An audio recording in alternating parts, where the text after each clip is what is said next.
Greetings and salutations. Welcome to another episode of the Kayfabe Podcast. And if you are watching this, happy Independence Eve. That's a thing. I don't know if that's a real thing. I just made that up. But if you are here, some country is celebrating their independence. You know. But for us Kayfabers, it is simply just another great day of talking wrestling with the greatest trio on the internet right now. Of course, myself, the councilman, Wrestling with Honey and the People's Nightmare is in the building. We have a lot of stuff to talk about, as well as a new segment that we are trying out, and I am very excited for it because I cannot wait to see the creativity in the room between these two people.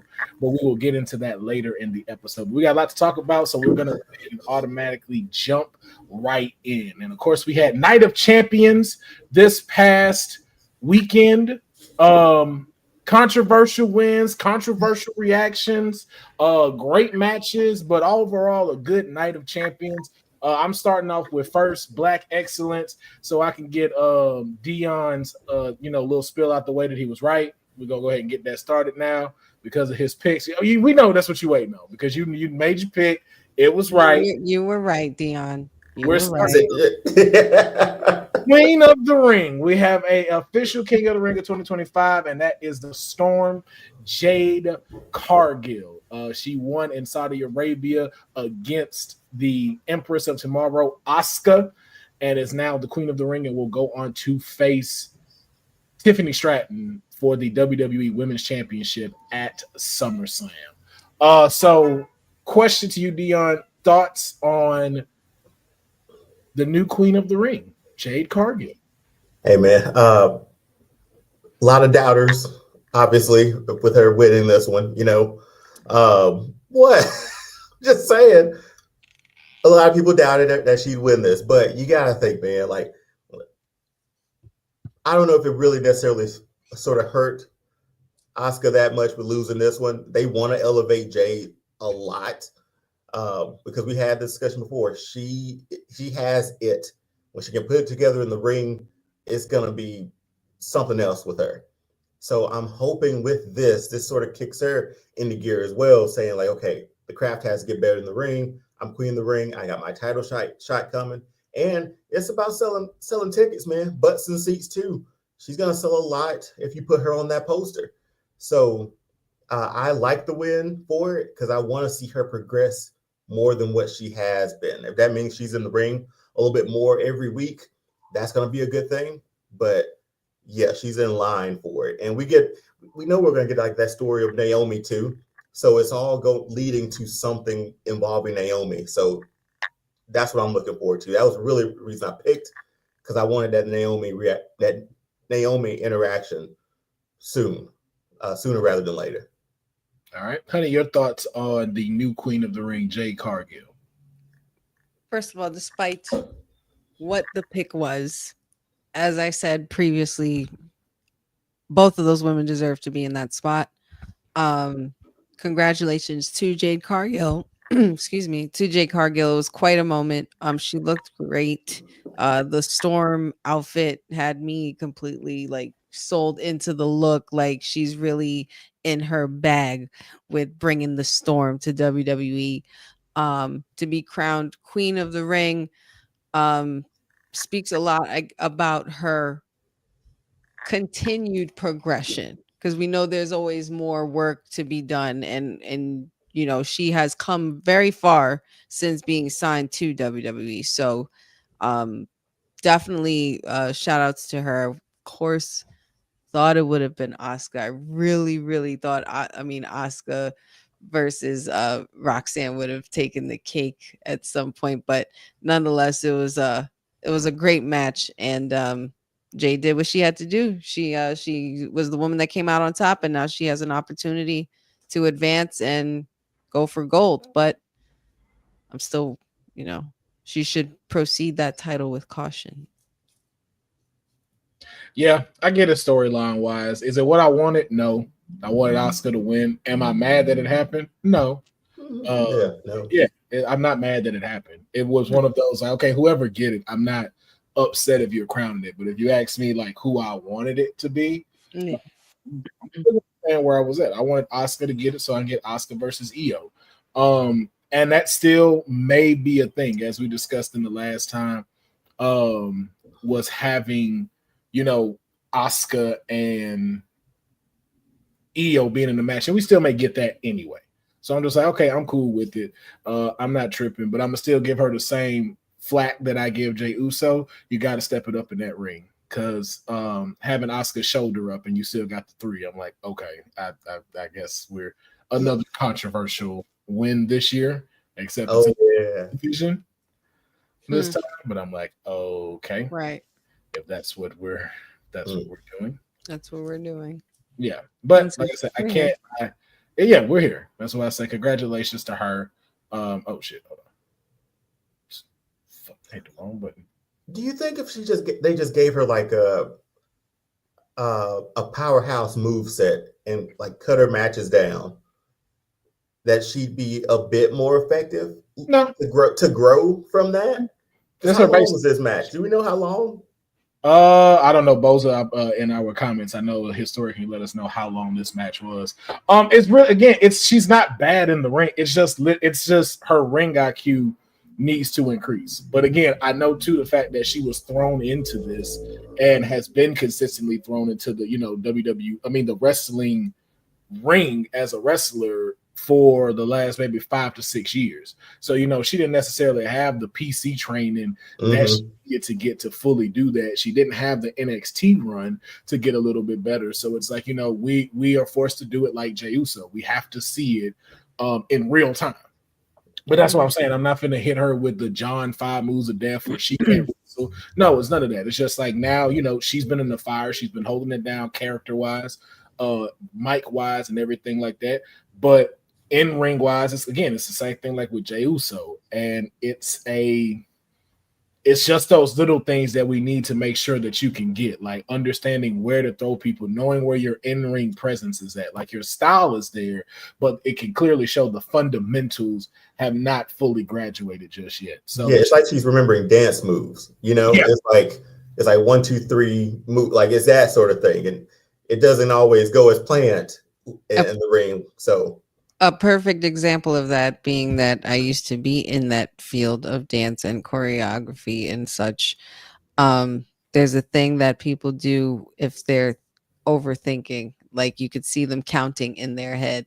You know what I mean? And it's like, we want to not see the counting in your head. We want to just flow into it naturally. It's supposed to, just flow naturally and ease naturally into it. It's literally, pro wrestling is a dance.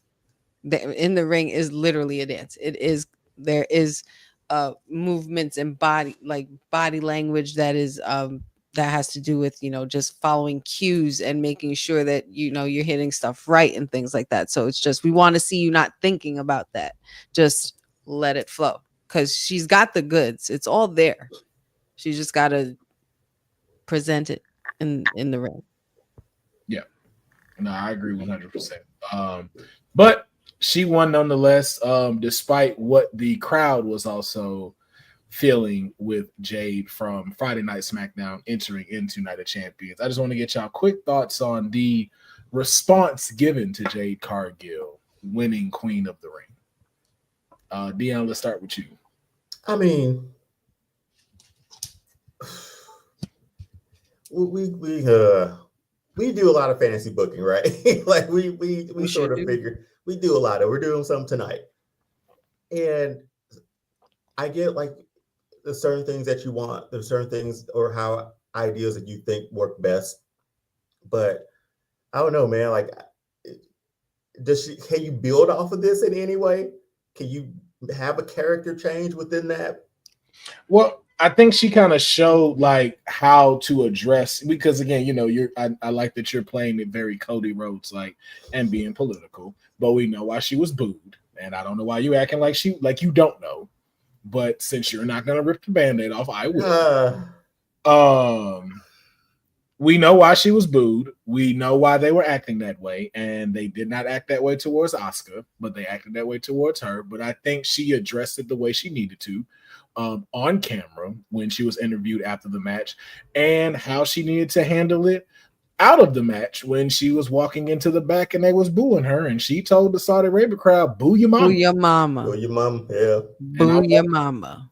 So I think she's handling it well. I think she's handling it the way that she needs to. And I think she is in every right to act like that, because if you're going to act prejudiced, you're going to get what you deserve. And you think she'll get the same reaction back here? No, but we already know that.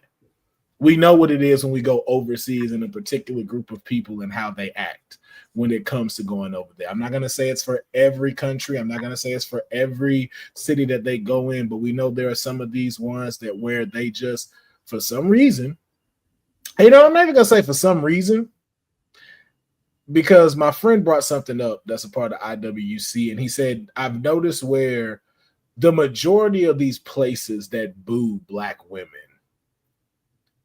aren't particularly high in population there. And so when you start to kind of think about it, they don't know who this is. They don't normally have people that they talk around that look like her or how to act when they're around her. So then the initial thing that they do is go to the opposite person and then decide that they want to cheer. And then, of course, the thing with you having to be this, you're not allowing to be unapologetically Black. Like we saw with Bianca Belair when she went up against Io and Rhea, and they instantly made her the heel because she didn't do the whole debutante, I'm going to give it my all, John Cena feel. But you still can't stop it because we're still making history. First Black woman to win Queen of the Ring. First Black woman in Naomi to win Money in the Bank, and then first Black woman in Bianca to win the Elimination Chamber. Right. So all in 1 year. Yeah, all in 1 Big year. Three still doing it. Yeah. So it is what it is. All right. Be mad if you want to. Boo your mama. What she said. I hope she make a shirt of that. I hope she definitely say boo your mama. Definitely should. Let's put it on the back. Add your logo on the front and then put it in the back. Boo your mama. like imagine like her. I'm down like for this, it. and then like the light comes down and it changes, and on the screen in big ass letters it says "Boo your mama," and she does that. That'd be so great. I'm finna be petty, because this don't feel right. That's better. That is better. Yeah. What's What happening? did you do? You'll see. Oh, y'all can't see what I'm doing. Great. That's better. Okay. That's better. We know Pharaoh's always on top. So come on now. Just something went right. Something went right. Deonne, you know what box she's supposed to be in, and Honey know what box she's supposed to be in. Let's go. Sometimes I am up there. Yeah. After You all, said it before. Let me take where I'm going. You have been on camera claiming this box and said, "I like it. Hey, put me in mine again." So I didn't feel it. I was like, something's wrong. It does feel a little bit right now. It does feel it does kind of feel right. Right now it feels right. Yeah. Feels like where we're supposed to be. Because now when Deonne does his jabs, it always felt like it's coming from it's like, hey man, shoot these shots. Tap dancing. He doesn't fire down. He has perfect aim. That's what I'm like. This is spraying the top, man. Yeah, he's spraying from the top, man. Through the floorboards, just. But shout out to Jade Cargill on winning Queen in the Ring, and we will see exactly who she may be facing at SummerSlam. Comments, but we'll get to that in just a little bit. Also, another King of the Ring was crowned. The opening match of Night of Champions, Cody Rhodes versus Randy Orton. The legacy. Whoo! What a show! It was what a show. When you say 5-star match and you say you want to deliver, this is how you do it. This is how you open up a show. And they did not hold anything back. We got every little piece that we wanted. And then at the end, when the smoke was cleared, the American Nightmare was holding the crown and will be facing John Cena at SummerSlam. And he will be going to get his revenge and continue his story. Honey, your thoughts on the new King of the Ring? Another match where either way it could have gone, and I wouldn't have been mad either way. Because both had the right to be there. You did have the potential, I believe it was you, Councilman, who mentioned it last week, where Randy could have gone back to Gunther and tried to, reclaim the title through him, which was a really cool twist. But we got Cody as King of the Ring, and I think that was obviously something that's pretty much destined, because obviously there's another story that's happening here, and he wants to get back to being in the title picture. And there's a lot in the way, though. There's so much in the way, because Cody does, with this King of the Ring win, does have an opportunity to go at John Cena for the title. And now that we know what happened after John Cena's match, there's still other angles that this can go. There's still a Money in the Bank briefcase floating around with a very determined Seth Rollins to pretty much help save the soul of this industry. Meanwhile, John Cena is out here ruining wrestling. At this point, we just need somebody who's going to help and save wrestling at this point. But is that going to be Cody? Can Cody do that? I mean, when you have still CM Punk running around chasing John Cena and maybe even Seth Rollins, especially because Seth Rollins screwed him once again, out of getting another opportunity. Whoa, we get to that match, honey. But yeah. Sorry. We get there. But you know what I mean? Like I said, like it's just like last week. You can't go into one without talking about the other. But congrats to Cody, though. It's just really, there's a lot of stories within one story. Sure. Yeah, and I found out with some clarity of it that the winner does have to do it as a part of. They will have to face a champion with the brand that they're on. So if Randy would have won, he would have had to face John Cena. And so I'm glad that Cody walked out as this, because of course this was a story we want, that we have to get, especially 6 months into the year, especially after WrestleMania. And like Deonne said, you want to put butts in seats. This is what you need to do, especially for the first 2-night SummerSlam. Right. You need to have John Cena versus Cody Rhodes yet again, so we see what the next 6 months is going to look like. But I wanted to throw mine out because we know we're going to save, the stand of the American Nightmare. Thoughts on Cody Rhodes becoming the new King of the Ring, Deonne? Loved it, but I didn't think he'd get back this way. We're only in July. SummerSlam's right around the corner. And then we still got a few more months rest of the year. So does that mean he chases? It's hard not to look forward, right? Or just to look ahead. Mm-hmm. But just the match, the way that it was put together, there were some questionable things people thought Cody did, but Randy Orton's been Randy's been a questionable human being for decades now. Yeah. I told Emily this, I don't trust Randy Orton in any match he's ever been in. I just don't. There's something coming. There's a punt. He took the turnbuckle off.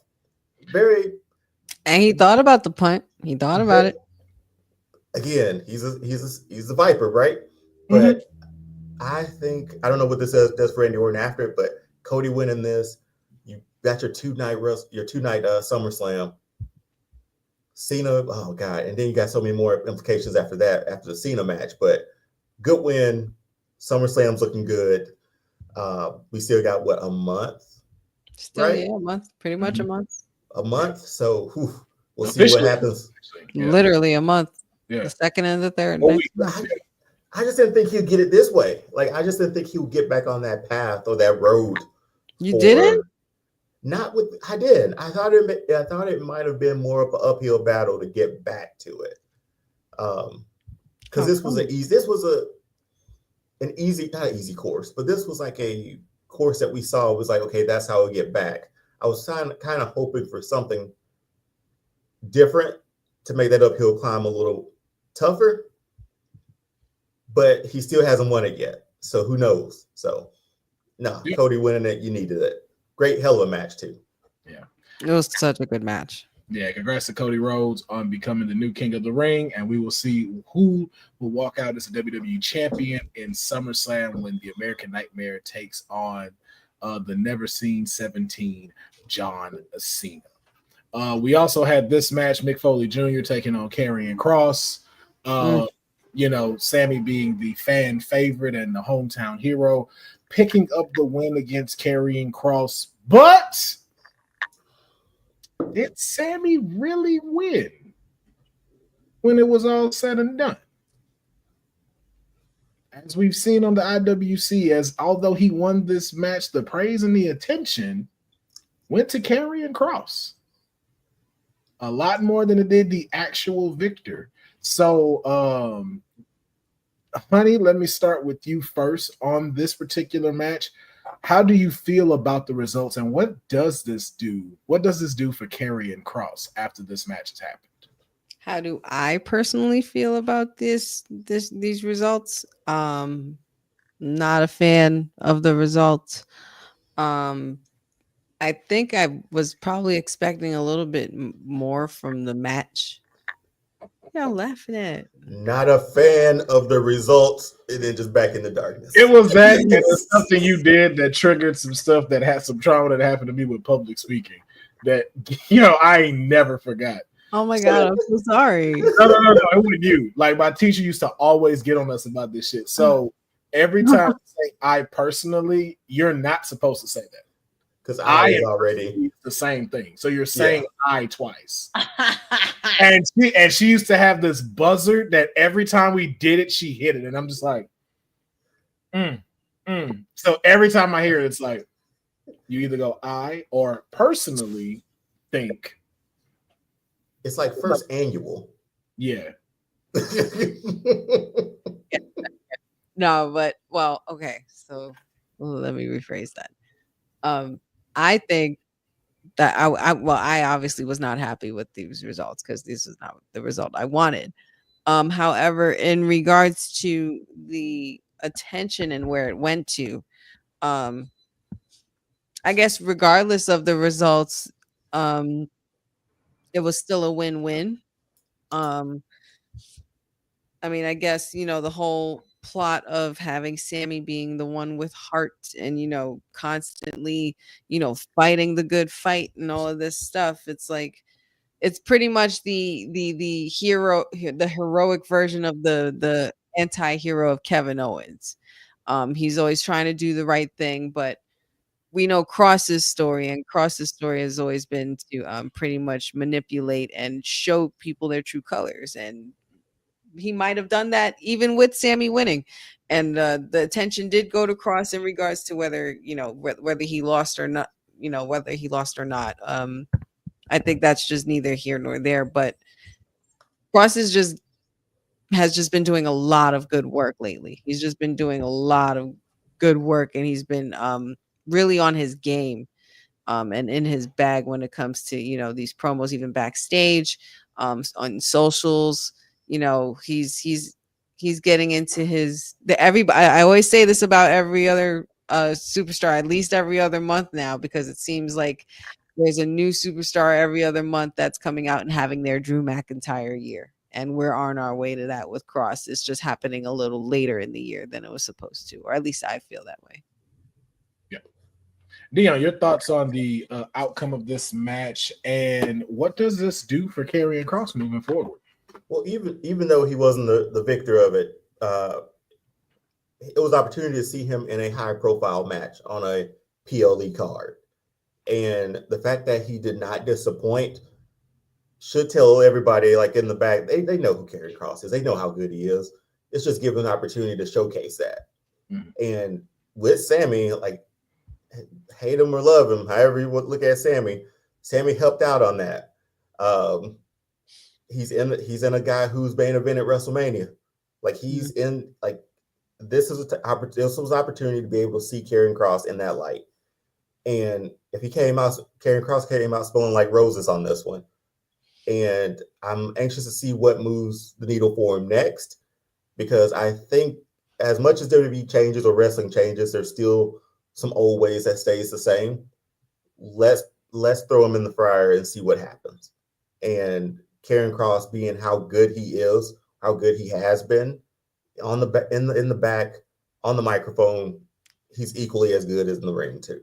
Yeah. So a loss didn't hurt him, man. I know we wanted him to win, but like, hey, we got Karrion Kross on a PLE, like in a match.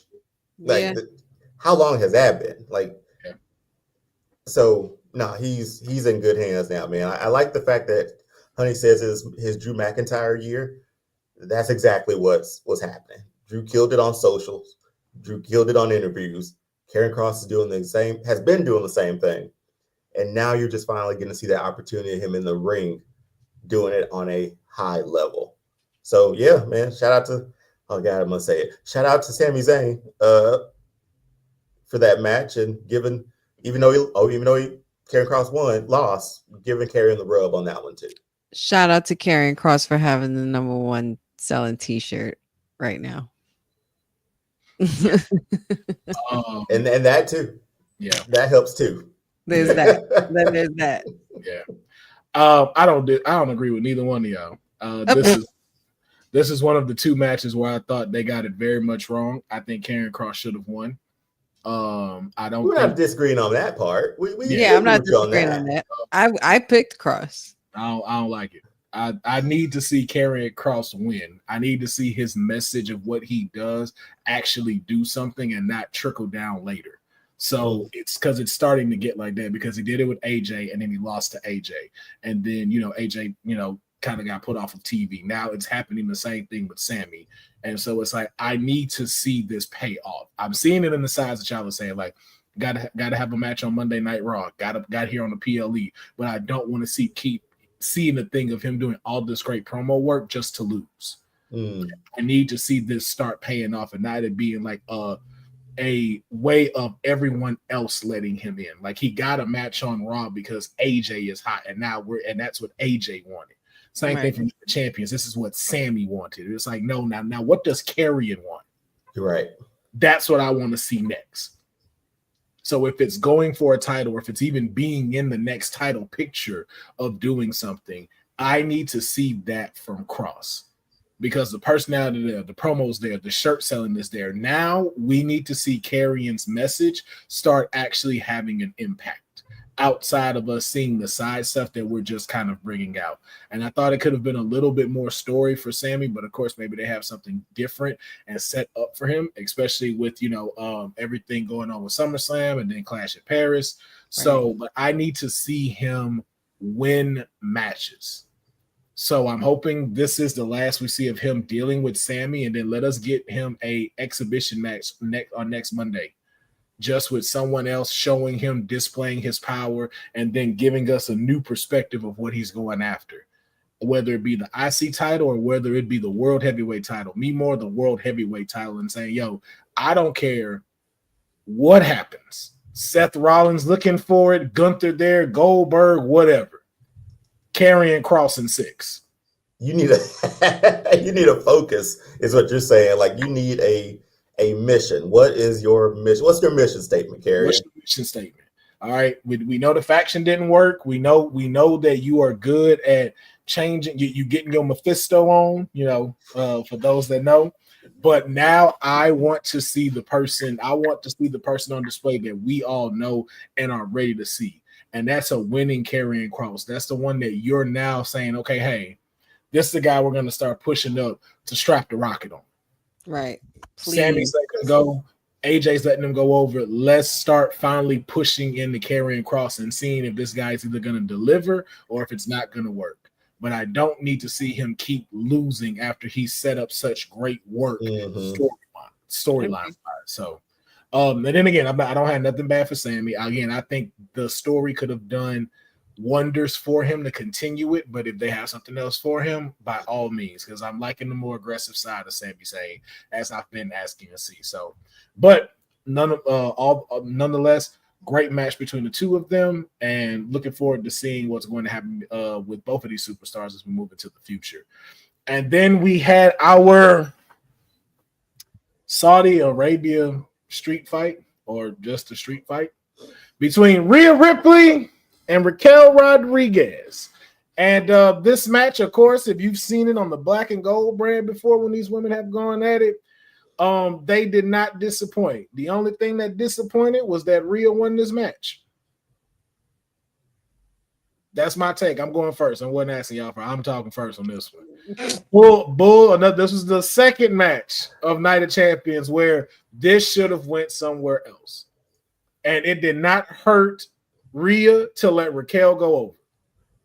And we talked about it. I think we all may have picked Raquel. I picked Raquel because we saw this as an opportunity for her to actually like move up, like be in that upper echelon of women. And we all said a street fight loss wouldn't hurt Rhea. I'm not gonna say it's not a real wrestling match, but it's not like a sanctioned wrestling match. You know what I mean? It's a side quest match. Yeah, you could easily take the L on that one, but I hate that we always come down to like the business of things. But it's Rhea's your golden goose, man. She's it.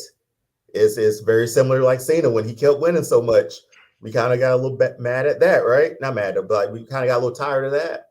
Yeah.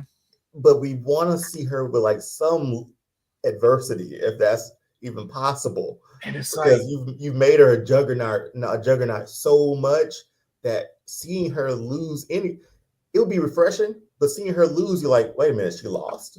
Like it would have been one of those reactions. But I don't know, man. Like we push so much for these wrestlers to get like their opportunity, right? Like when Rhea was in tag team matches before Judgment Day, and was like, what is she doing?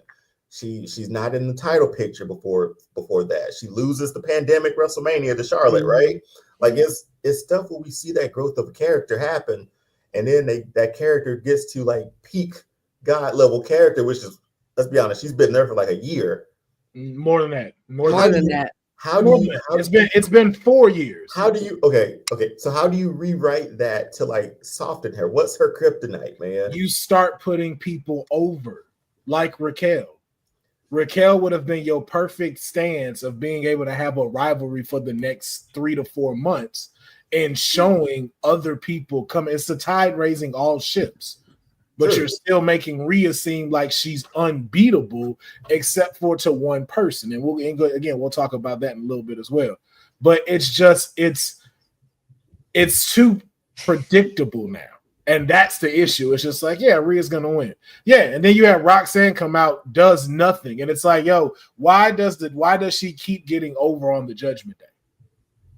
And it's like, I get it. So now it's like you're setting up stories for cheap pops, and I don't like that. And it would be such a good story if she's the only one like left. Damien's over on SmackDown. Mm-hmm. So the fact that like Judgment Day is her old group is destroying her matches, like making her lose, beating her up in the back. That's the adversity I think we're looking for. Yeah, because we're like how do you? You're Superman. It's like, where's her kryptonite? Yeah, and y'all not giving it to us. Yeah, man, I understand that, but it would have been a perfect opportunity for Raquel to get this dub, man. It would have made more sense, especially in this match. So, but of course they gave it to Rhea, and again, this is when I get on these tangents. This is nothing to do with Rhea Ripley, but more to the creative side of WWE. If you're talking about you want to build more superstars, you want to build a better women's division that can match with NXT, these are the types where it's like, hey, we have everything in hand to still make Rhea look strong and Raquel get this win. But for it to be a street fight and you still win clean, okay. Then now it's like, okay, so what does this do for Raquel? Mm-hmm. Just puts her back where she was. Nothing happened. It was just it doesn't make us go, you know what? Let's see her in the world title picture a few months down the line when the Royal Rumble comes up. No, it still keeps Rhea where she's at. Because Raquel looks like a superstar when she walks down that aisle too, man. We talk about it. She's had it for a long time, and now we're finally seeing it again. And she doesn't get this dub. So yeah, it's a little disheartening at times, man. Yeah. So, but congrats to Mommy, I guess. But more congrats to Raquel and Roxanne being able to showcase themselves here on Night of Champions. An incredible street fight. Like I said, I love seeing these two in the ring, which I think too just kind of gets me a little more frustrated because I want to see them in more matches. I love seeing these two in the ring with one another, and it's like y'all are canceling it out so quickly to get to other stuff that no one's asking for. And it be the ones that have like the best chemistry too. Because we know the real history between Raquel and Rhea. They're actually really good friends. So like the better the chemistry you have with the person, it would just make it equally better. But yeah, I don't know. It is what it is. So we move to the main event. John Cena, CM Punk. Crazy match. A lot going on. A lot happening. Just your initial thoughts. I know we say a lot to talk about, but just your initial thoughts overall on John Cena and CM Punk one last time. Deonne, let me start with you. Okay, I see Bose's comment. It was an overbooked mess. I said there was a lot that happened. There was a lot. But everything that happened made me think about what's to come after this. Because you got Seth Rollins, who John Cena was very adamantly believed that he would not cash in on him. He said in the promo. But now we see Seth in there. Seth is just, hey, whatever. If CM Punk wants it, Seth wants to take it from him. Or make sure he doesn't get it. That's Seth's all his motivation. So there's more storylines within it. It was just to see those two in the ring again after so long in a one-on-one match just felt right, man. It felt like, CM Punk, where you been all these years, man? Like, what we could have been doing if you wouldn't have left and went home and then went to AEW? We could have been cooking with this rivalry like Randy and Cena. With gas. Like it would be great. But seeing Cena in this match too, yes. Dude had missed a beat of mine. He said he lost a step. I didn't see it. He still picked up Bronson Reed. Bronson with the greatest of ease, it felt like. He struggled just for, shits and giggles, I feel like. The dude's up 400 pounds, and this guy. Hey, no. He struggled just to sell it. John Cena could have. Come on, man. That's what I'm saying. Like the dude, again, still 50, almost 50, picking up 400 pounds. I'm like, I'd love to see any of y'all that's complaining do that at 50. Dude, for real. Like, he still got it, man. But no, I liked the match. I liked all the chicanery at the end of it because it makes me think of like, what can happen next week? What can happen at SummerSlam? We got 2 nights of SummerSlam. What? I don't know. Yeah. So I liked it. The promos leading up to it. If you told me this was going to be his last run, just him and Punk the rest of the year, I'm fine with that. I'm completely fine with that because they killed it on the mic leading up to this. And then obviously in the ring, they have that chemistry too still. So I loved it. Yeah. I enjoyed the match. I don't think it was an overbooked mess like Boza says. I think it just shows you the importance of this storyline for John Cena being, unseen 17 and the target that he has on his back. Like, that's what it is. This is the bullseye. Everybody wants to go after the GOAT. Everybody wants to take out the GOAT and take that title from him because that, in a way, if you're able to do that, then you are the next face of this next generation. You are the person that everybody's going to look at as you're the guy. And so that's what everybody wants. That's what everybody's clamoring for. And that's what they're going for. The only thing that was an overbooked mess was because what the fuck were you doing, Penta? My guy. Hey, man. Hey. We watched it and I was like, I'm not mad about that. You got to get the step. You got to get the walk in, man. No, you don't. No. See, it's people like you. No. Same with Jeff Hardy. You got to get that. You got to get all that. The real question is, does Cena need the help though? At that it wasn't about his help. It was about getting the rest of them and getting his lick on there, which is why I was surprised LA Knight didn't come out again too, like we saw on Monday Night Raw. But my thing is the Jeff Hardy thing. You could still be coming down the ramp doing this. Hasn't Jeff stopped and got pyro? Like I feel like Jeff. Well, Jeff is Jeff, but this is Night of Champions, and in your case, you're supposed to be running to this defense, and you're hitting like your music went on far too long to say you're out here, which is why you're getting spit roasted right now on the internet. Because man.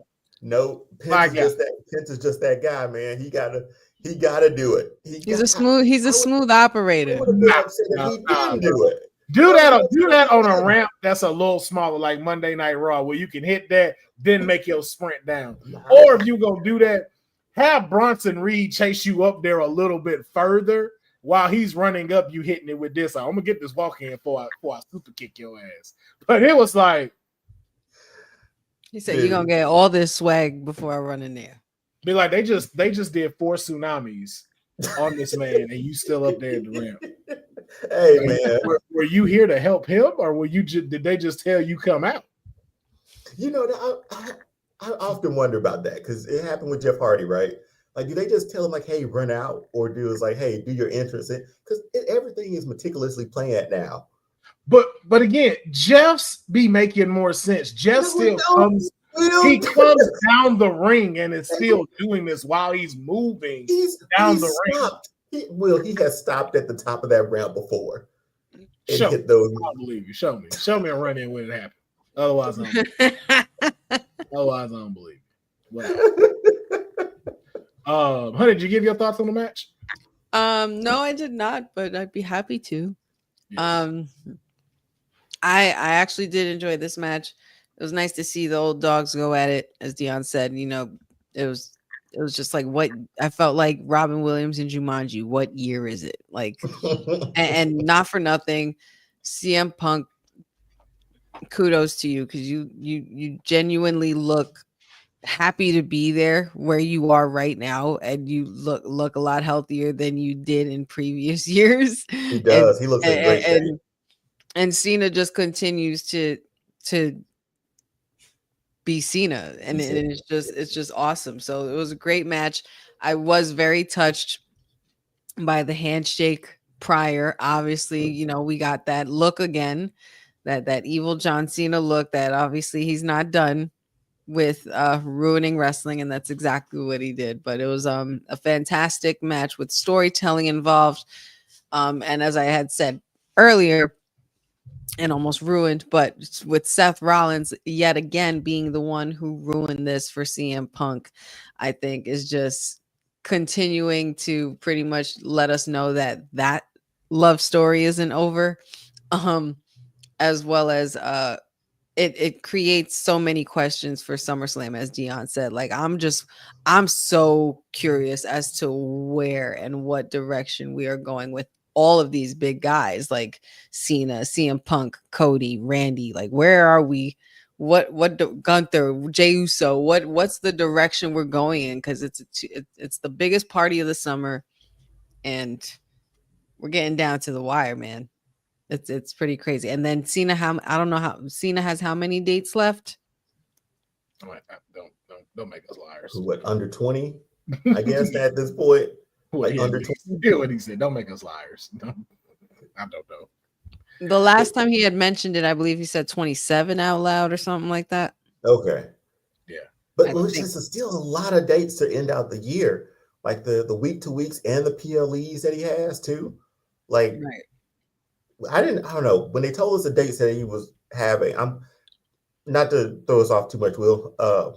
I was super happy looking back now, this heel run happened, because where would Cena be in this point doing the same thing? It'll be like the same come out, smile, you know, never give up sort of deal, and maybe lose. You know, it'll be like, I don't know. So I'm happy we got this run now in hindsight, looking back at it, because it gave him a lot more to do to finish up his last year. Yeah. But he's here to ruin wrestling. We have one, like I said, one ruining wrestling, one finish chilling. Yeah, finish up. Sorry. First thought.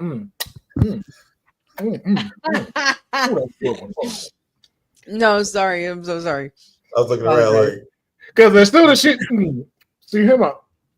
Yeah. Finish eating that. I'm so sorry.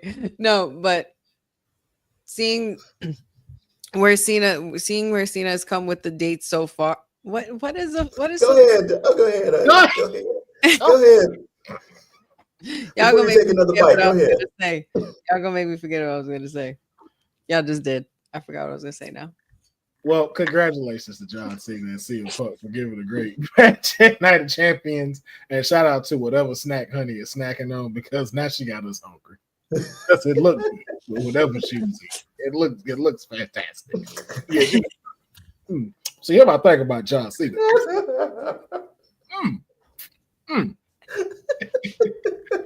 But we're gonna push on to Monday Night Raw and a couple of these other segments a little bit quickly so we can get into our segment for tonight. Not a lot happened on Raw. Just gonna throw that out there, in my opinion. Not a lot happened. Seth Rollins came out, the World Heavyweight Champion came out. Good to see that Seth Rollins is keeping the pressure on both champions of which he will on whether he'll cash in on either one of them. But we love to see that segment on there. One thing we did get to see and know, and just so glad that all of the rumors that were happening. Another appearance from El Grande. Man, he's back. He's back. Man. Okay. People were under the impression that he was injured because he's lean, isn't he, man? Huh? He's got a little leaner since right. Since you know what I'm saying? He's kind of toned down. He's standing up straight a little bit more now. You know what I'm saying? And still speed champion. It's just really glad he is continuing to grace our presence here on Monday Night Raw and wherever it is El Grande Americano chooses to show up and make wrestling great again. Man, gotta love it. I don't know what that means, but okay, special with nobody's. Honey, your thoughts on the return of El Grande Americano on screen? I have no thoughts. I know it just leaves you speechless. It leaves you speechless, and we understand it. Leaves you speechless with El Grande Americano, man. So, what are we doing? What you mean? What are we doing here, guys? I have no clue what you're talking about. Clearly, that's not the same man. How so? How can you say that? I could have remembered him being a lot shorter.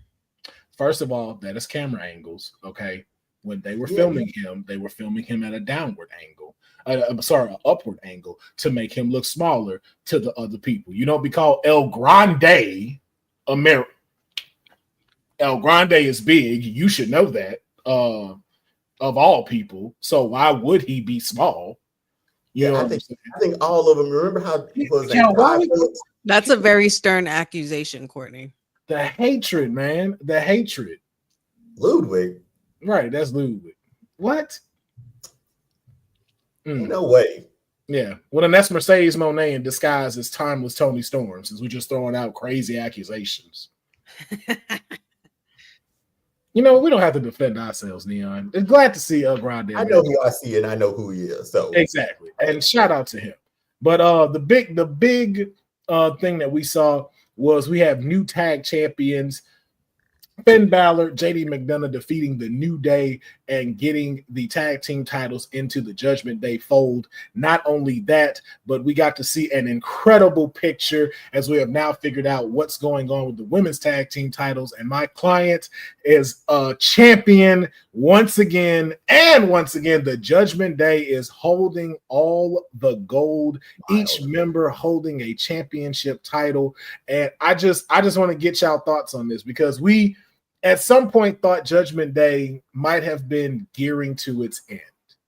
Yeah. And now we're seeing that it's in its, I want to say, 4th chapter now of this faction. It's kind of giving us Bloodline a little bit as far as how long it has been here. Not as saying towards our tribal chief. They running Monday night. As a faction. They're running Monday night still. Yes. So, Deonne, we're gonna let her sip her drink. Throw it over here. It seems like she got some haterade in that cup, and she is just drinking that all the way in. Your thoughts on the new tag team champions and Judgment Day holding all the gold? Does this Does this revitalize hope for you in the Judgment Day, or do you feel like maybe they've gotten it wrong? For sure, hell of a match with New Day too. For a Monday night, that felt like a pay-per-view level match. Hopefully, New Day can get another shot at it. As long as Xavier is still dressing like Silky Johnson out here, I'm all for it, man. I am all for it. But no, great match. I think you're right, Will. It's like fourth chapter here, and they got all the gold again, except for the main title, obviously, but they're all dripping. And I didn't think we'd get to this point with them again. Right. Things are on the up and up. I mean, they got titles, they got a PlayStation back in the back now. So everything's good for the Judgment Day. Yep. I think if we go in long term, we still got Liv on the way back too. So that's even more of a chapter for the Judgment Day when she gets back. Live on her way back where? Well, when she gets ready when she's back in the fold, she wants her title, which it's gonna be fun to see. Or she wants to infiltrate, get back in that position with the Judgment Day. But I think this is great, man. I didn't see it coming for the Judgment Day. Once Dirty Dom got his title,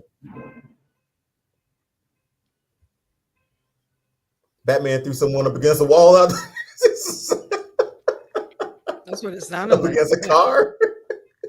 I'm like, what rocket did y'all just let off? But no, I think it's gonna be a good. They're on top now, but as time goes on, we'll see it fall again, and Liv's gonna have a lot to do with it. I feel like so. Shout out to Judgment Day, man. Once you think you're done, they're done. They come right back. Yep. Honey, your thoughts on what took place Monday Night Raw? The inevitability of Judgment Day breaking up is just about as much of the same inevitability as freaking Fraxium breaking up. It's never going to happen in this case if they're going at this rate. They all have gold now. Finn out here being messy and petty. The nerve of you to put this picture up and literally tag Liv Morgan and say, "We miss you, Liv." I don't understand the problem. Like, why can't he miss his? I didn't say it's a problem. I'm just saying it's petty. You said it's petty. How's it petty? Roxanne Perez is right in the middle, holding Liv's title that she can't hold right now due to injury. She's keeping it in the Judgment Day, though.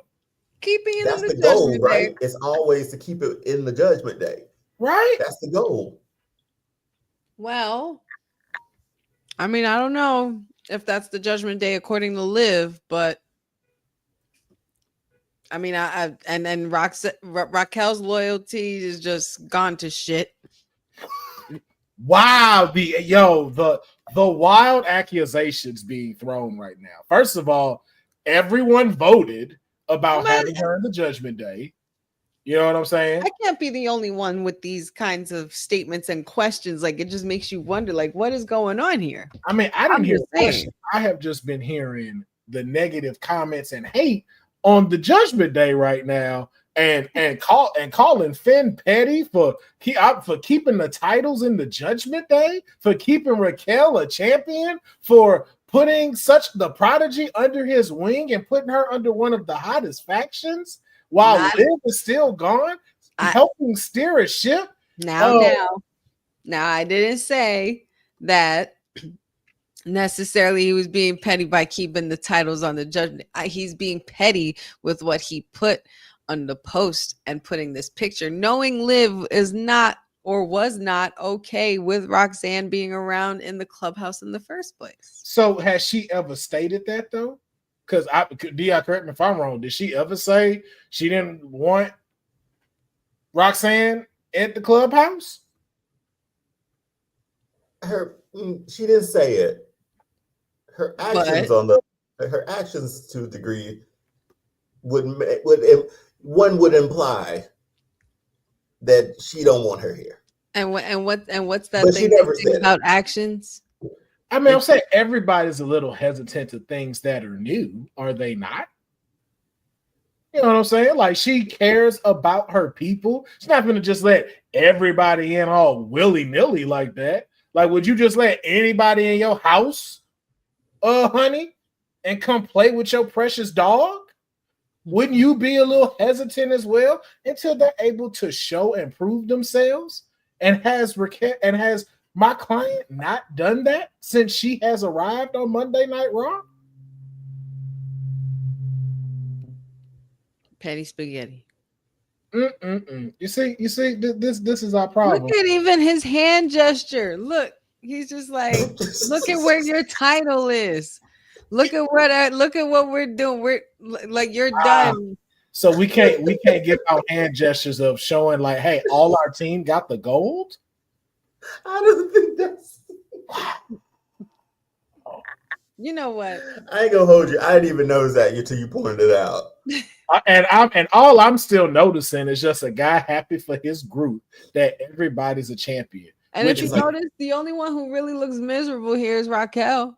Okay, first of all, she just don't have good camera timing, is what that is. That's all that is. And they picked a bad photo because there's another photo that's going around where she actually is smiling. But of course, everybody wants to be petty and want to use the photo where she wasn't ready. Because who has their shades down like that to take a photo? Nobody. Your shades aren't down. You just proved my point. Nope, you just proved my point. It wasn't until I said it, then you did it. You see, it's an unnatural thing because she wasn't trying to do that. That's what it is. See, it's always something when it comes to my client, and then it's always something when it's coming to this judgment day. But y'all not gonna reign on the parade of the judgment day. Okay? Not trying to rain on no parade. We're just making some.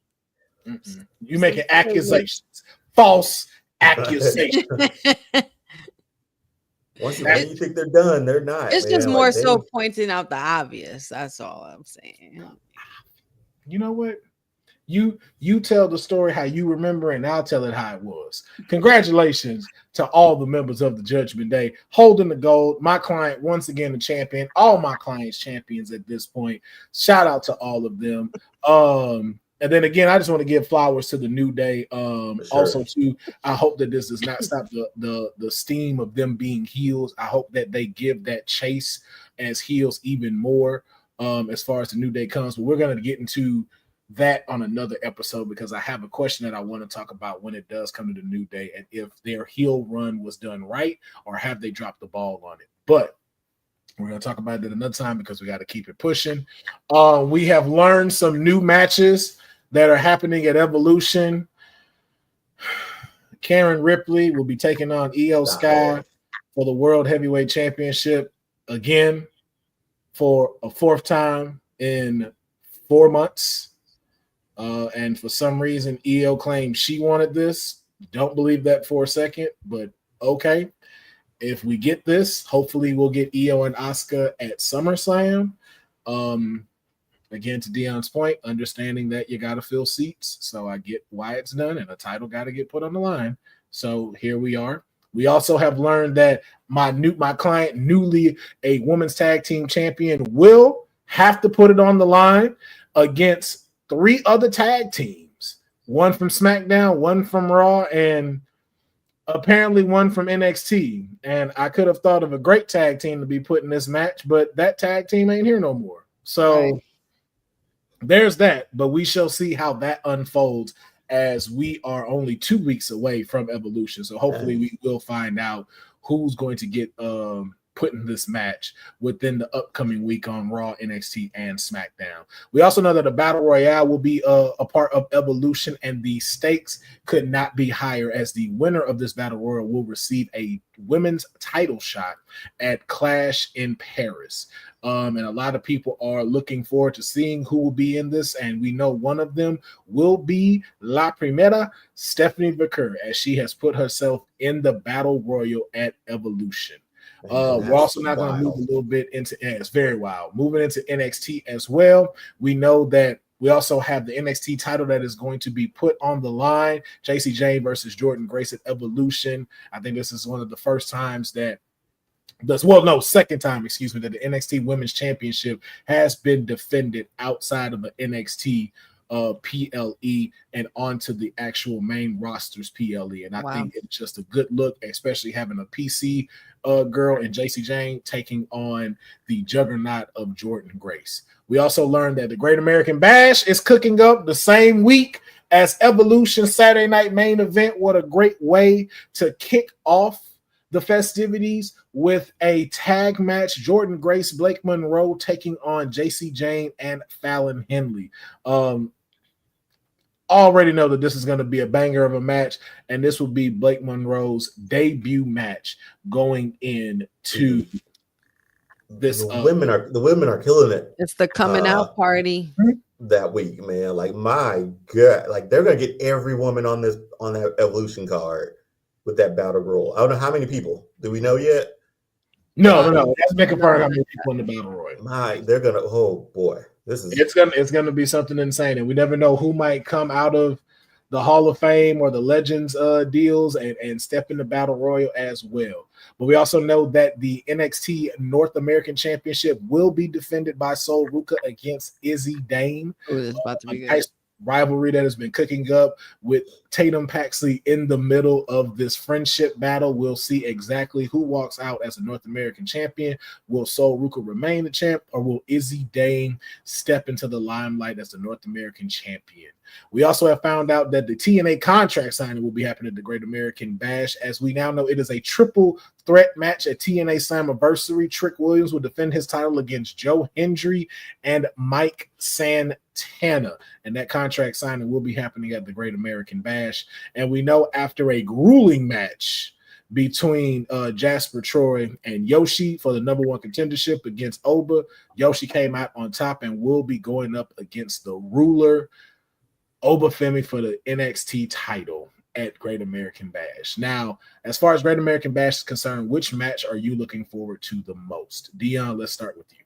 My goodness, man. I mean, anything with Sol Ruca in, I'm down. But I will also say, seeing Blake Monroe's first match is gonna be a big thing to see. Especially with AEW still going up against at the same time, I think, or whatever, same day. So I think butts would be in the seats to see that. But for me, yeah, Sol Ruca in anything, man.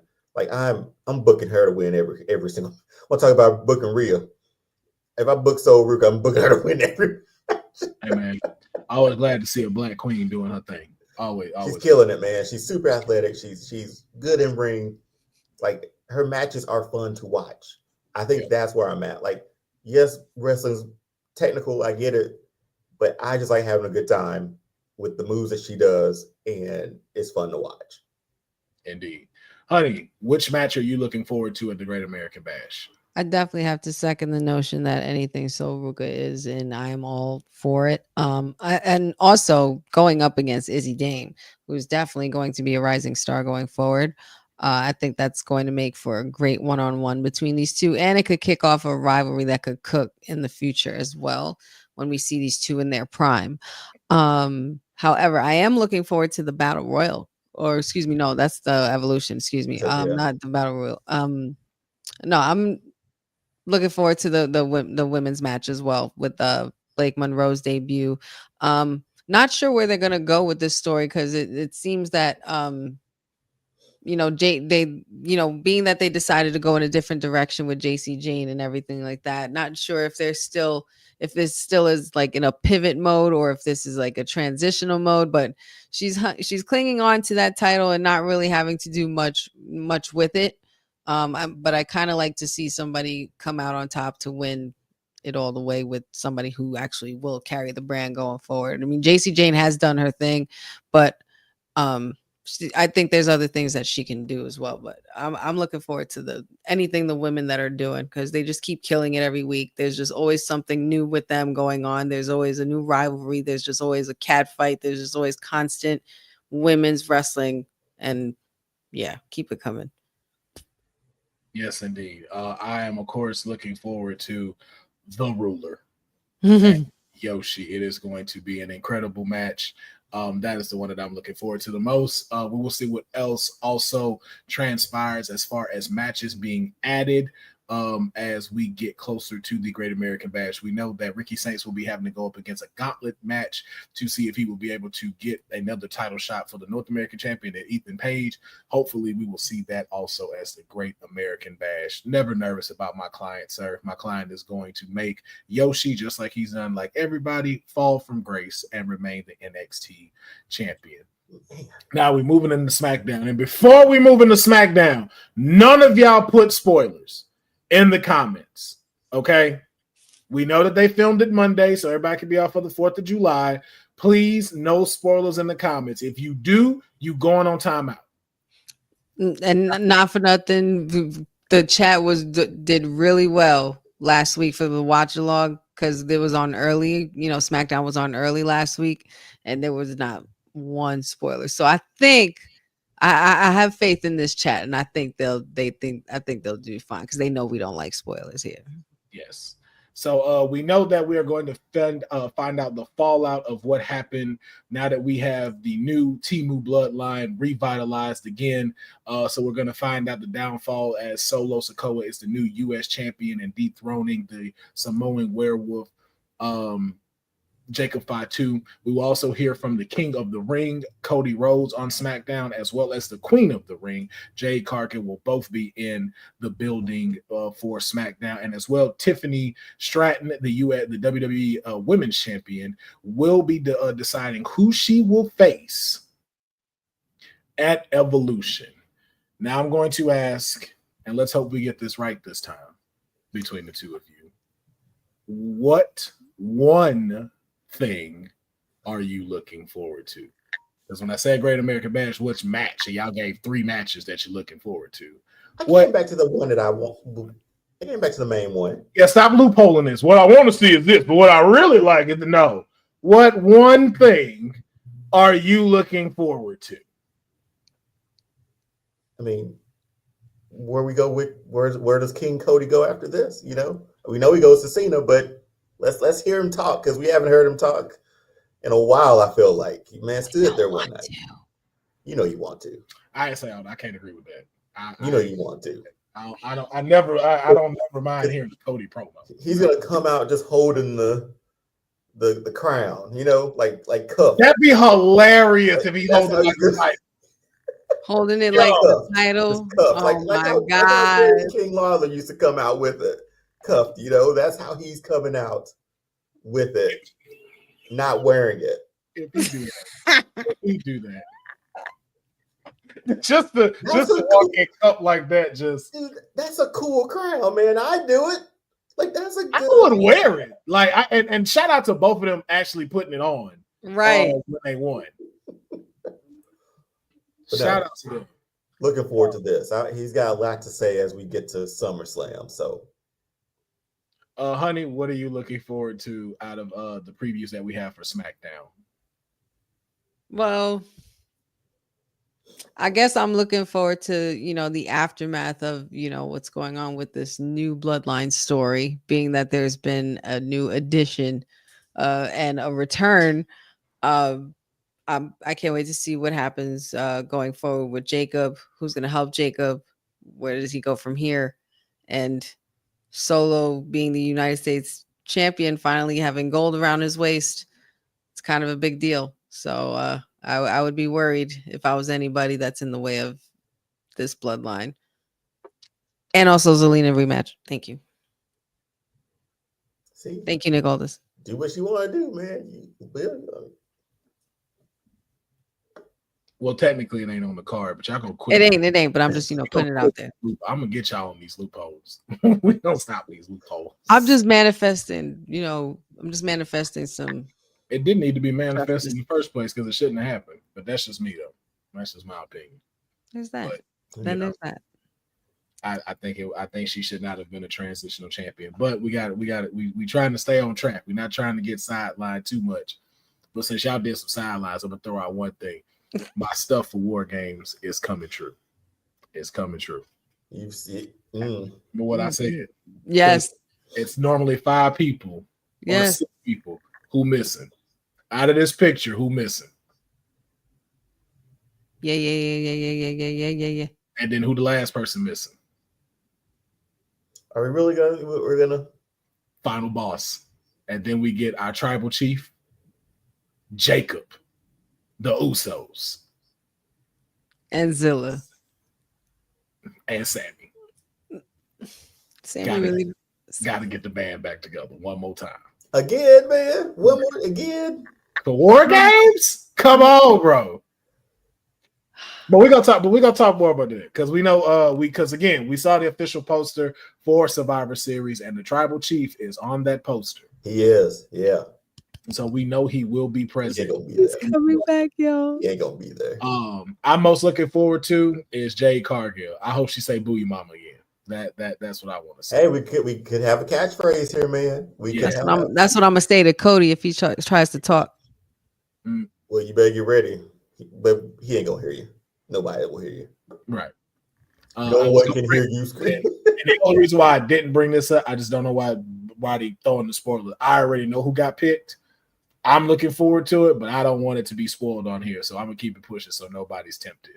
But all I know is it is a great setup for Evolution, and I am looking forward to SmackDown airing tomorrow and seeing the look on Honey's face when who comes out. And of course, you're not going to miss that emotional reaction as well for Honey Night SmackDown over there on Women's Wrestling Talk. So make sure that you stay tuned tomorrow, airing at 7 o'clock Central, 8 o'clock Eastern Standard Time, so you can see all of the emotions and reactions of Evolution is going to be wild. Evolution.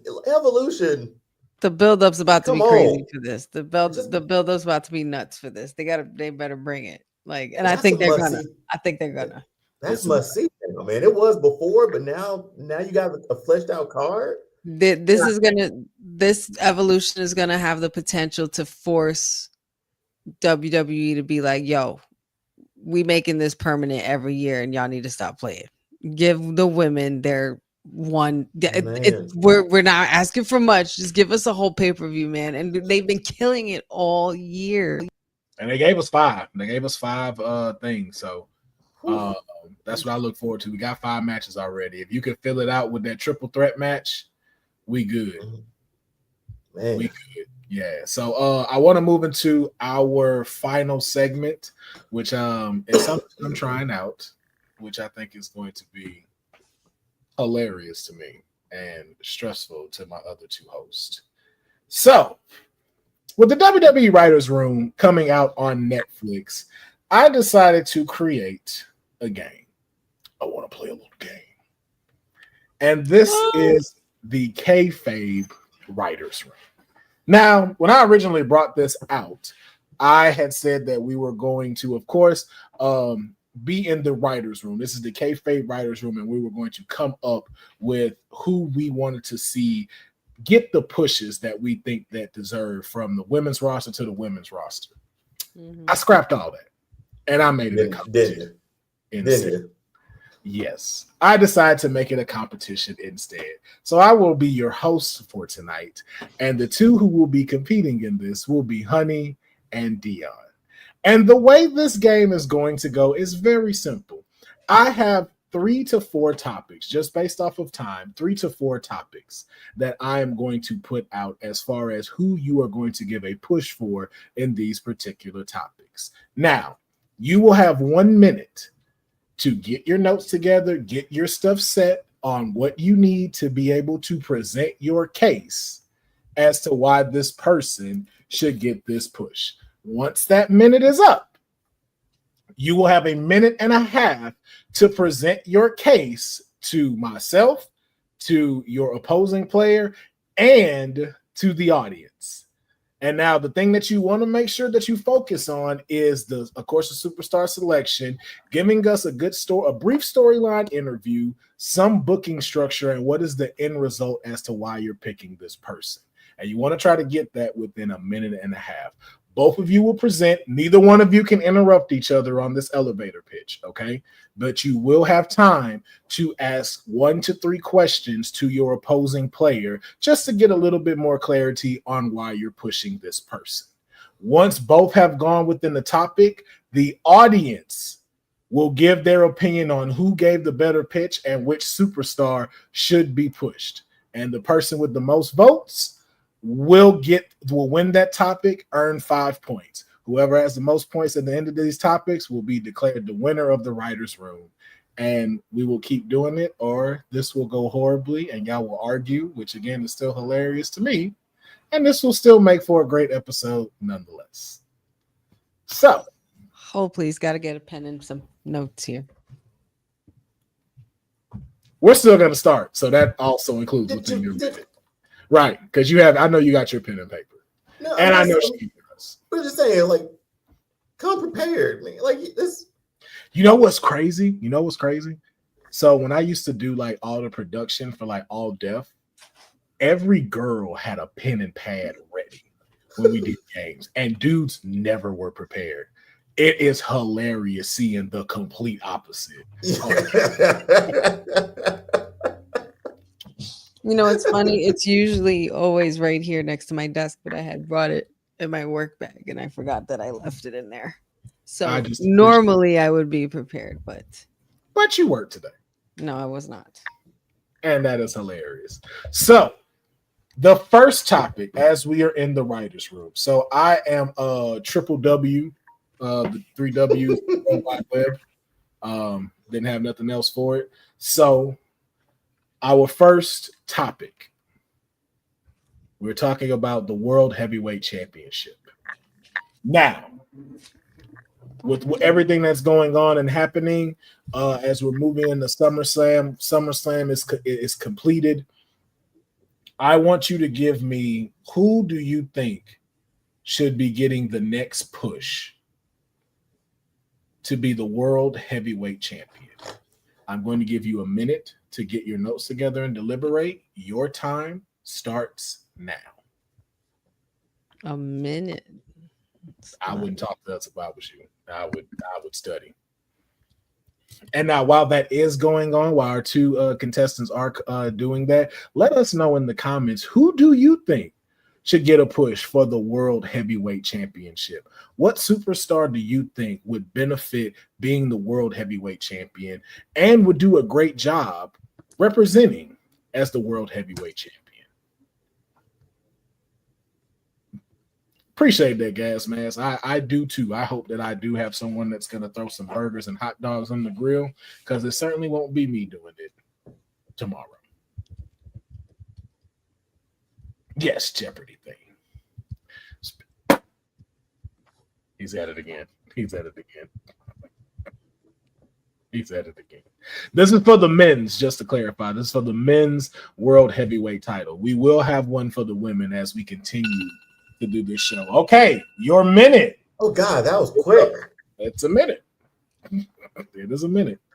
So, since Honey did not come prepared, she's going to go first and didn't have her notepad. Now, Honey, you will have 1 minute and 30 seconds to give your elevator pitch on who you think should be pushed for the World Heavyweight title and why. Now, as I said, you will not be disturbed. No one will interrupt you. You have a full minute and 30 to give out your reason. After it's done, Deonne, if you have any questions, please limit them to 1 to 3 questions if you need some clarity on it. If not, we will proceed to your elevator pitch, then we'll move on to see who will be the winner. Honey, are you ready to present your pitch? Yes. All right. And just a reminder, within your pitch, you want to make sure, of course, the superstar selection, give us a little of, as far as storyline overview that you have for him, the booking structure, and what is the end goal or result of the storyline. All right. Honey, are you ready? I am ready as can be. Your time starts now. Given the next person for a push for the World Heavyweight Championship, I think there's nobody who's more deserving than someone of the stature of LA Knight. He definitely has immense crowd support, constantly delivering really well done promos, very polished, seasoned veteran in itself, from indies up onto the main roster. He has a lot of current rivalries that can literally push him into the main event top tier status and get him to the title picture.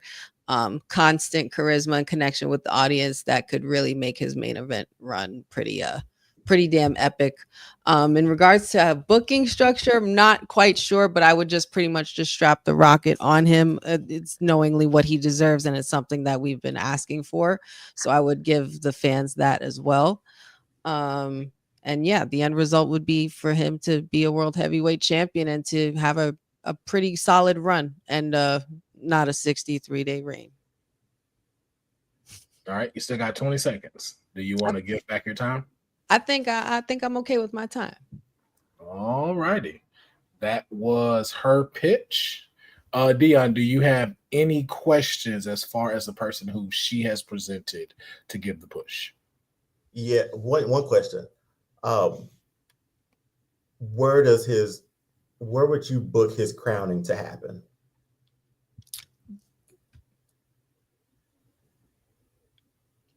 I would book his crowning either somewhere like the Royal Rumble or even Mania. Okay. Was that the only question, or that was all I had? That's all. Yeah, that's all I had. All righty. So, Deonne, we're now going to move into your elevator pitch on who you wish to push. And once again, no one will disturb you. Honey, you will have a chance to ask questions for clarification after his time is done. Now, remember also, too, in the comments, for the people who are watching this, when you start getting ready to vote, keep in mind that you want to put this in as fast as you can. And then you want to do it based off of the presentation you were given, not just because of how you feel, based off of what you heard in the writer's room, which superstar was given the best presentation to get the push as world heavyweight champion. Deonne, are you ready? I am. My heart's beating really quickly, man. Hold on. That's called adrenaline in your soul. I want to play a game. The adrenaline in my soul. All Good right, one, honey. Good one. Are you ready? That was a good one. You ready, sir? Yeah, let's do it. All right, your minute and a half starts now. Completely agree with what Honey said, or who Honey picked. LA Knight was my choice as well. The name of my storyline is always a bridesmaid. That's what he's been since he's been pretty much on the main roster. If this happens after SummerSlam, the way I booked it, I got the title being vacant. Gunther gets suspended for attacking an official, stuff like that. We go into Survivor Series. We have Deadly Games. I'm bringing that back from 98. Deadly Games tournament at Survivor Series. Last match, LA Knight goes through the tournament. Last match, AJ Styles versus LA Knight. But before then, I have somebody mysteriously taking out Adam Pearce. So Nick Aldis is now the GM of both shows. So we get to that Deadly Games match. AJ Styles versus LA Knight. We get a ref bump. Nick Aldis comes down, throws another ref, tries to get the count, pulls the ref out. Nick Aldis just turned heel. They got run-ins from NWA and TNA, so there's ties there. And after that, that's when Seth Rollins and his goons come out. Seth Rollins ends up winning that title at Survivor Series. We move on to the rest of it. I'm bringing back Armageddon 2. I got the book, right? I'm bringing back Armageddon. It's the only way LA Knight can get to Seth Rollins is he goes through his two goons, man. So who's All right, honey, I needed more bullet points. Hey, that's why you got a minute and 30 elevator pitch. Damn. Honey, do you have any questions as far as clarification goes on Deonne's choice? Did you say who would be? Did you get to who? I said who would be the first feud for a newly crowned LA Knight? Not the first feud. I was getting him the journey to that. Okay. So my pitch was to get that journey to him, enough obstacles in his way to get to that next level and to get to his crowning achievement, which I didn't get to. Okay. Well, I have one more question. Hmm? For like not that he really needs character development or improvement, but in order for LA Knight's championship reign to be meaningful and you're giving him this storyline, like what else is it what else is it that he would need? What do you think the LA Knight would need to add to be seen as a more consistent main event champion? Like new moves, a more edge, more flashier performances. Now, people made it with far less, and LA Knight has a lot in his toolkit, especially for his size and his age and stuff like that too. So he's as about as polished as you can get right now of a person who you could insert into a title match, into a title run right now. So I don't think we question him on any of that, any of his promos changing, because he has that, any of his in-ring stuff. If he wants to dirty it up here and there, sure. But man, I hate I didn't get to I only got to December. Yo, both of y'all have given y'all pitches, and so since you did select the same person, this will now be dependent on who gave the better pitch for this person. Damn. So we have asked in the comments who delivered the better pitch for this topic. Please let us know in the comments. Was it Deonne or was it Honey? So far we have Sage G saying I say Honey because her pitch was quick and concise. Yeah. We also have Deonne because I like the structure. We have the Honey Pot Gang for Gas Mask. Jay Henry going with they both did great. I'm giving it a tie. So it is right now 3-2, 4-2 with Amanatu going. Let's see if we can get a few more people in. I know Boza can at least give his opinion on who gave the better pitch. Both of y'all. I would love to finish mine one day. Don't worry, Deonne. You'll finish your story. It was so good. It was a good story. All right, Deonne did good. So we have Honey, Deonne, Honey,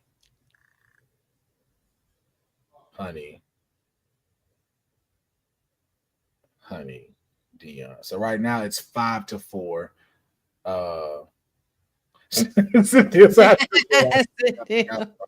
Cynthia, who gave the better pitch? All right, man. It looks like I feel like there's a bias here. You can't give context to your pick. It's cool though. It's cool. Sitting here, dog. Even though Honey had no story whatsoever. So, but it was quick and concise. I could have did the same thing. It was quick and concise, but if I'm being honest between the two, the one thing I would say that I didn't get to hear the full thing, but if I'm in the writer's room, this is writer room Pharaoh. You telling me he deserves it doesn't do anything for me. Mm-hmm. If I'm looking at it from a stance of marketing strategy and brands and stuff, you were on point with some of the things from personality wise and where he's been, but it was starting to go down of when we're getting into the deserving part. It's like, okay, everyone deserves to have a title shot. Yeah. Champion. And then for Deonne's point, it was great, but I think you got a little too focused on giving us a full out storyline than just giving us the meat and potatoes of it. Like, give us the points, major. You were talking about bringing back PLEs for this, and it was, as much as that's cool, I don't necessarily agree in investing in bringing back a whole PLE for LA Knight. Bring back Armageddon. No, I'm just kidding.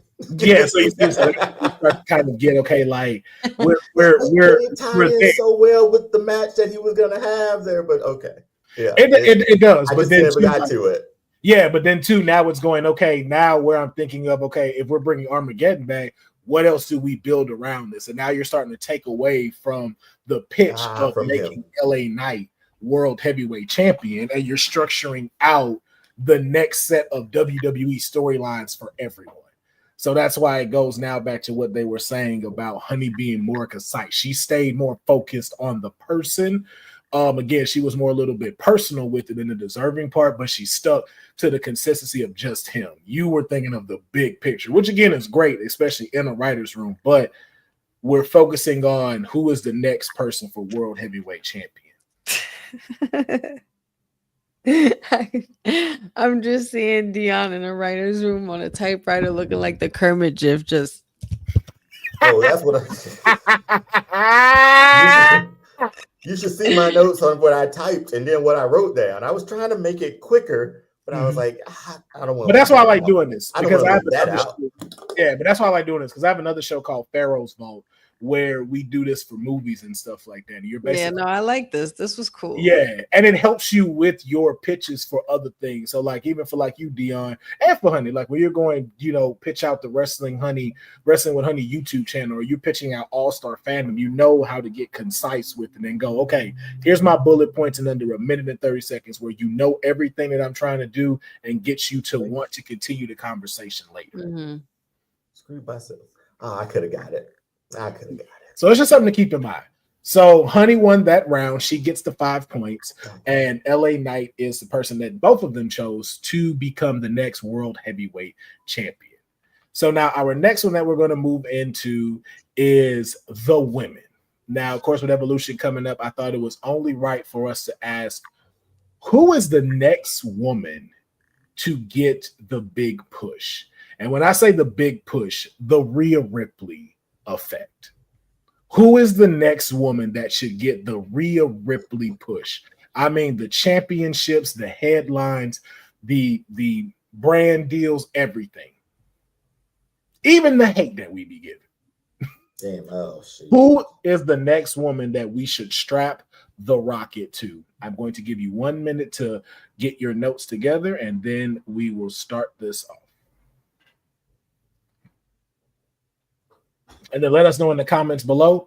Let us know in the comments. How are you feeling about this game? Do you like it? Is this something you'd like to see more of? Is this something you'd like to see turn into a spinoff and have its own show? So that way it's a little bit longer and a little bit more extended with different guests as well.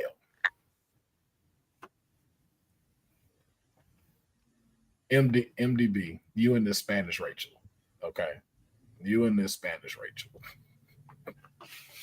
And now remember, as you're creating this, think about certain storylines you would like to have with this person. What's the end goal for this character as putting the rocket to them? How long is the rocket going to be put on them? How long is this run going to be and needed for this person? These are just some things to remember when you're giving your elevator pitch.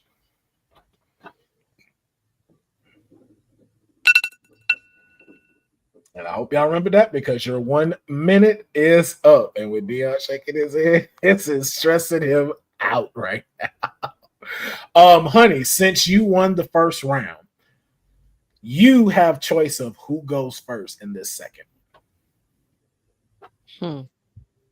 Shall it be you or shall it be Deonne? Go ahead, Deonne. Well, Deonne, she has selected for you to go first in this. So I didn't get far. Deonne, are you ready to present your elevator pitch? How much time I got to get? You have 1 minute and 30 seconds. Okay. All right. Sure, why not?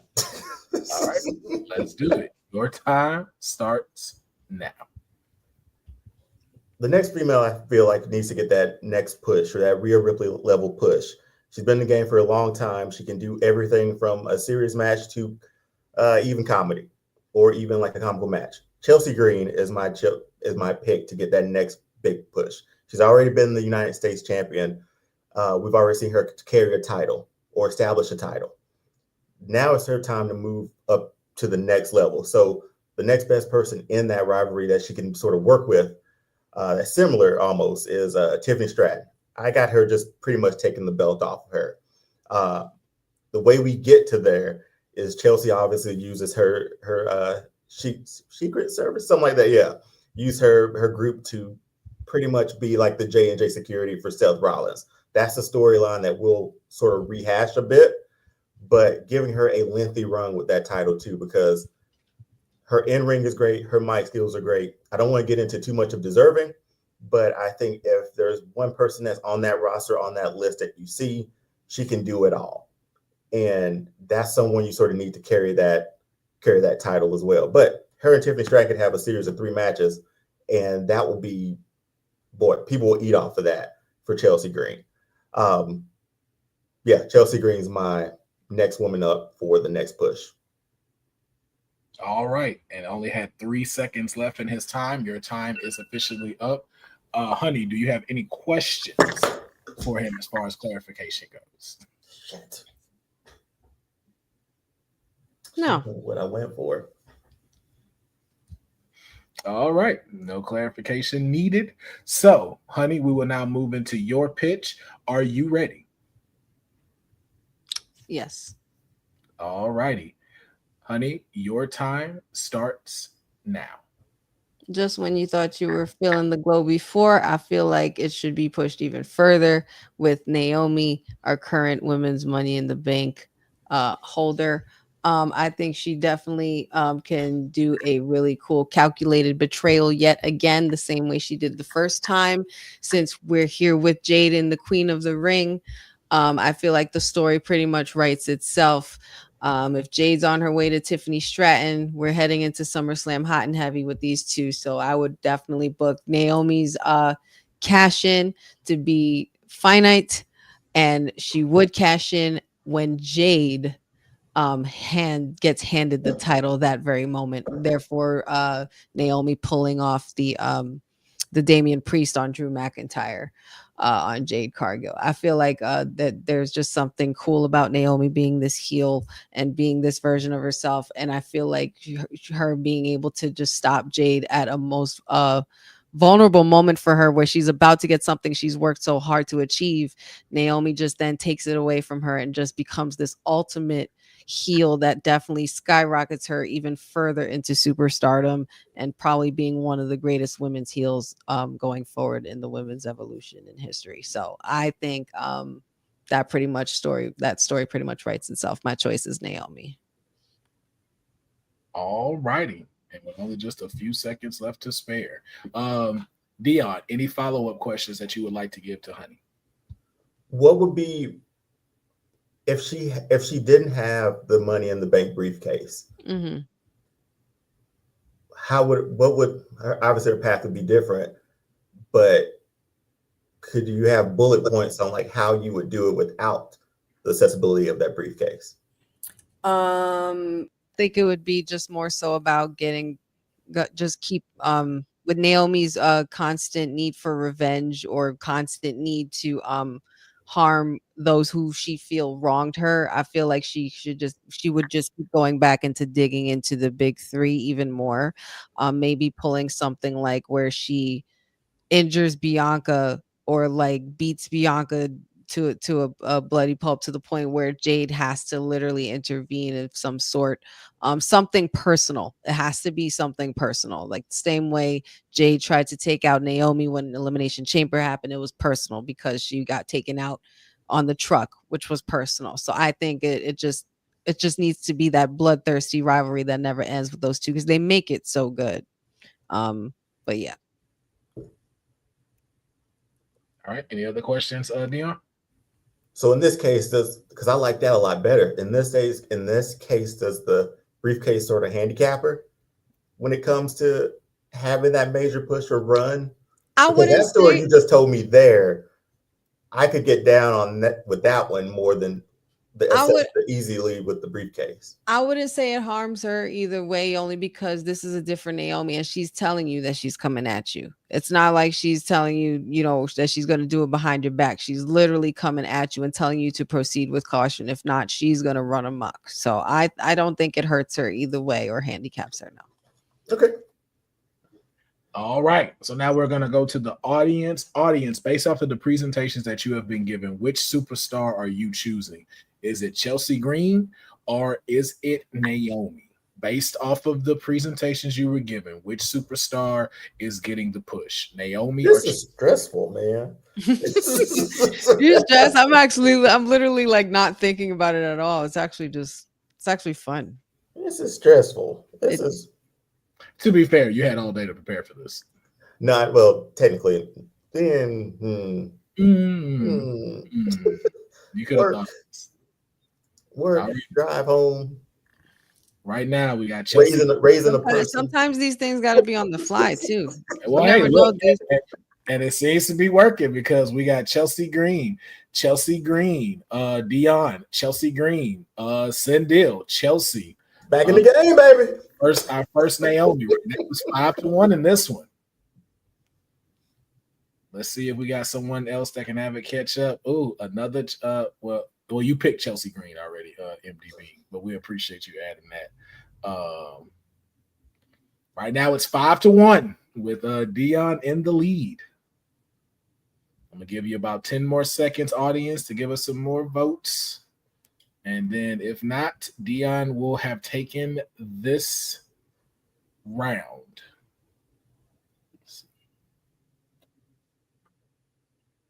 All right, 5 more seconds.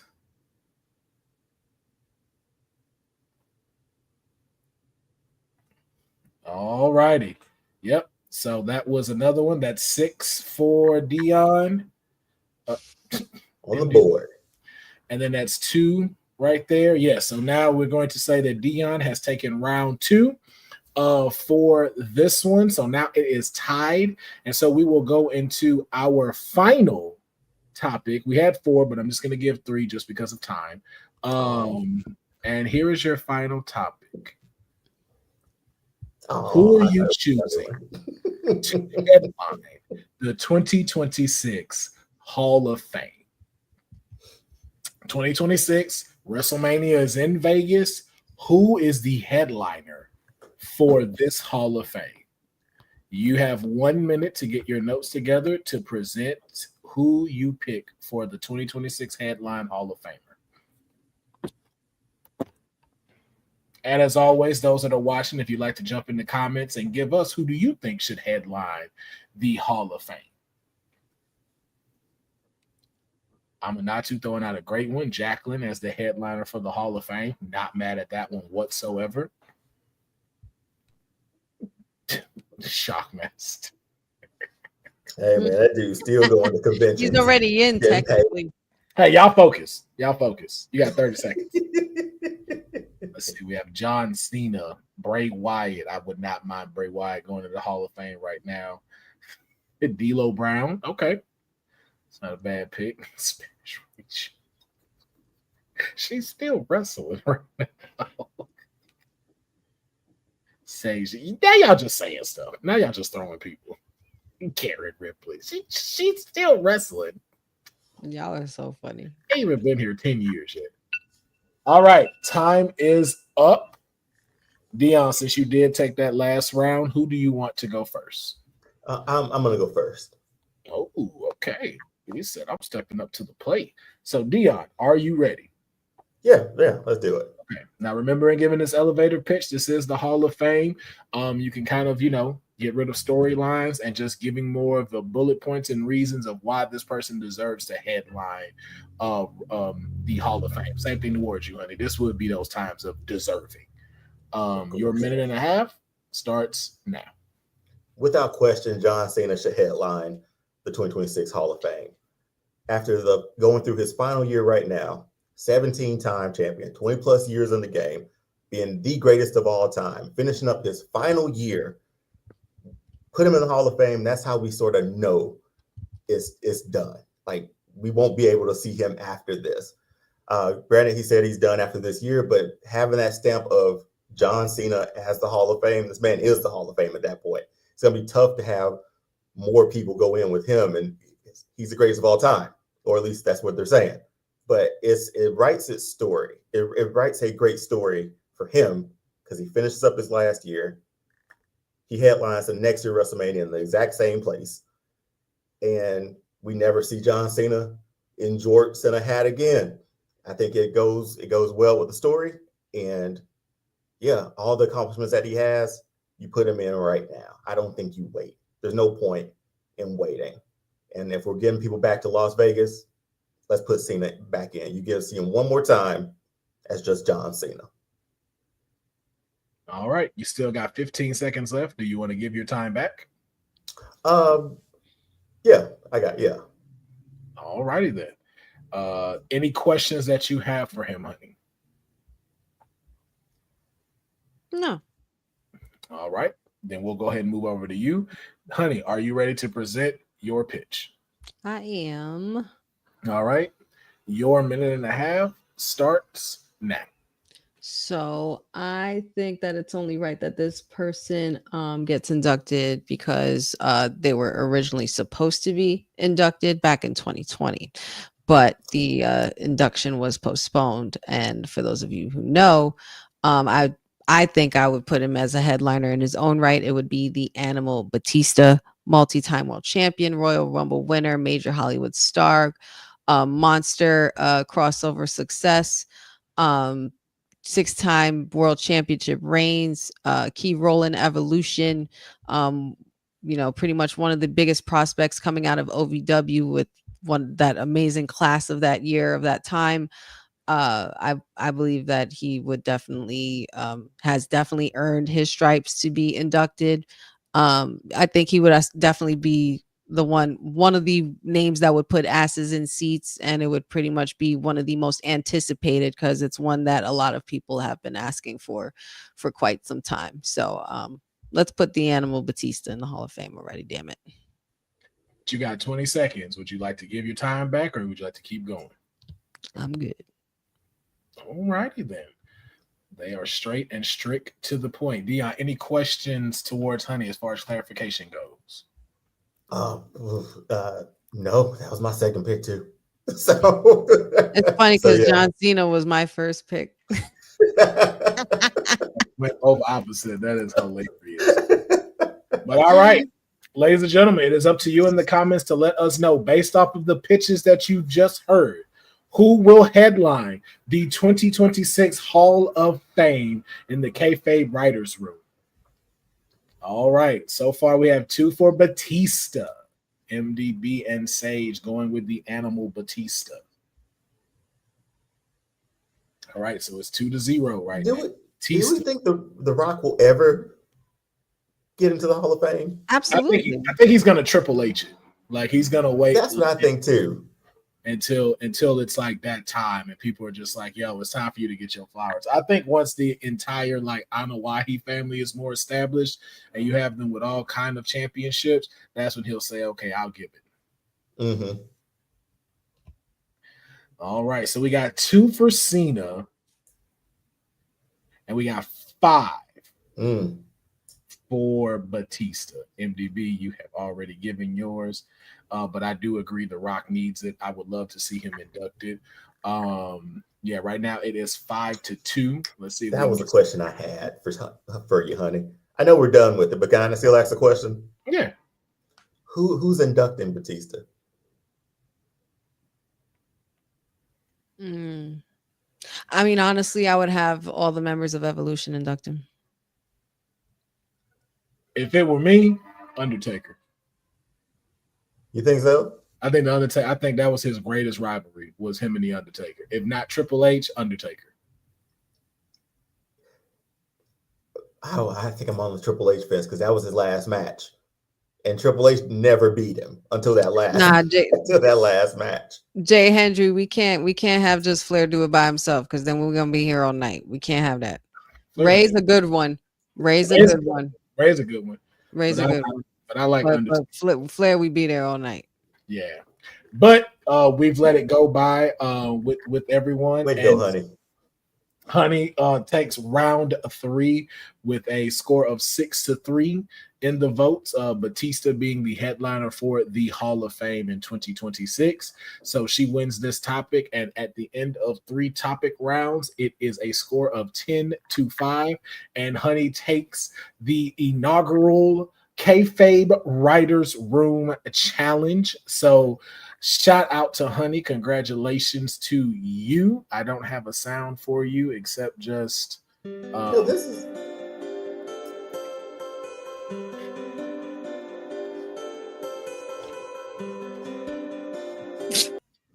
congratulations to you. You are tonight's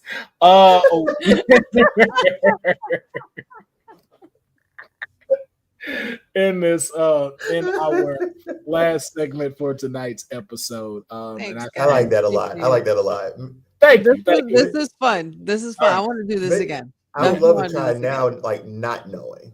You know what I mean? Like maybe I'll be better not knowing and get out of my Okay, head. yeah, we'll do that. I think we'll do that. My- Bring another person in. My thing was, I think what makes that task a little challenging, but still a little easy, is that you don't have to try too hard, but it does make you think to the point where you have to think enough just to have some some facts straight. You know what I mean? Just to make you just got to be on your P's and Q's mostly. But the less you think about it, the better. Because I barely thought about doing that. I didn't even think I was going to win that. I thought that was going to be all you, Deonne, because I know you with the fantasy. Hey, you give me a good 10-minute elevator ride, I got you. That's what I'm saying. That's what I mean. You don't have that kind of time, and so you got to find that good common middle ground of like, okay, how do I blend in my passion for this person, facts, and time? Because I think that's just what really fucked Deonne's whole thing was like. You got a minute and a half. Whoa. Okay. Let me drop these 9 pages now.